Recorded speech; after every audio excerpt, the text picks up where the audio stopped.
So electric cars are pretty cool, right? Thanks to walking meme Elon Musk, electric cars are undergoing a renaissance of sorts, especially as traditional car brands like Ford, Honda, and others are jumping onto the bandwagon and producing these battery mobiles themselves. Much like how gas cars caused a boom in the oil industry, electric cars are causing a new rush for resources, the biggest one being lithium. This third element on the periodic table has been given the nickname of white gold due to the huge surge in demand. Let's take a look at why lithium is so popular these days and what effects it's having on the environment and countries extracting it.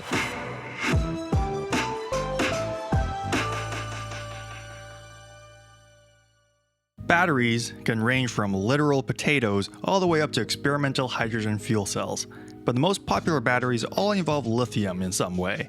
Those AA's that power your TV remote, there's lithium in that.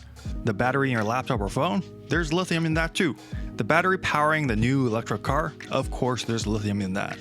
So while electric cars may have kicked off the latest rush for lithium, the metal is in demand by pretty much every industry that needs to store electricity in any amount. The reason lithium is the go-to solution for batteries comes down to the metal's charge-to-weight ratio.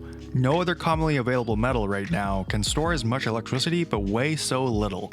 Lithium is so light that it can float on top of water. That's also exactly how lithium is mined. If we oversimplify it, water is pumped through underground reserves, picking up lithium and other metals along the way. After the water comes out, it's left to dry until the water evaporates, leaving the bits of white gold behind to be further filtered and processed.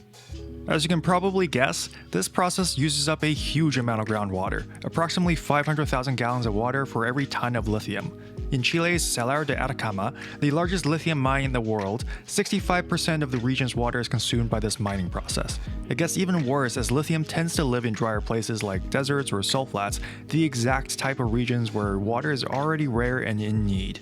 Not to mention, lithium mining also produces huge amounts of toxic chemicals that living things shouldn't drink if they want to stay living. Residents of Tagong, a town on the edge of the Tibetan plateau, saw this firsthand one day when they woke up to thousands of dead fish floating down the Lichi River.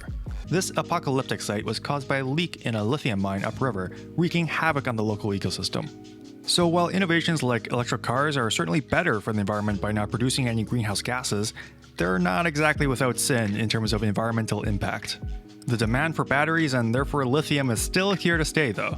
The lithium-ion industry is expected to grow eightfold in the next decade, with the price of lithium spiking in recent years, further pushing a massive rush to mine more and more of it.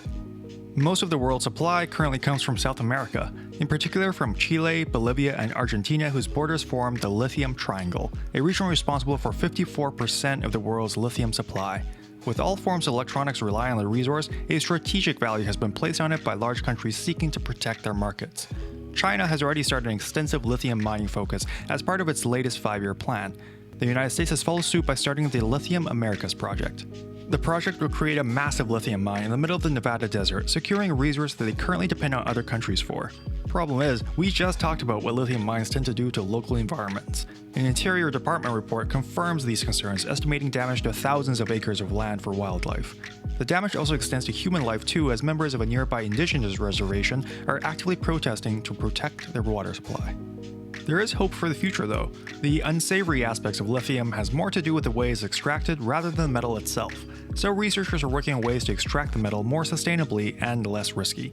At the same time, several well-funded research teams are working on creative ways to recycle lithium-ion batteries to reduce the demand for raw lithium as well as the enormous amounts of waste from spent batteries. Electricity is very much a fundamental resource for our lives nowadays. Whether it's our phones, kids' toys, or fancy new cars, the need to store electricity is growing every day. As our demand continues to rise, we should consider the impact on the world that it causes and look for ways to create a sustainable future. At least, that's the philosophical takeaway from this video. The practical takeaway is probably that investing in lithium-related stocks would not be a bad idea. Thanks for watching. Let us know what you think in the comments down below. If you're interested in more videos like this, help us out by hitting the subscribe button. Cheers!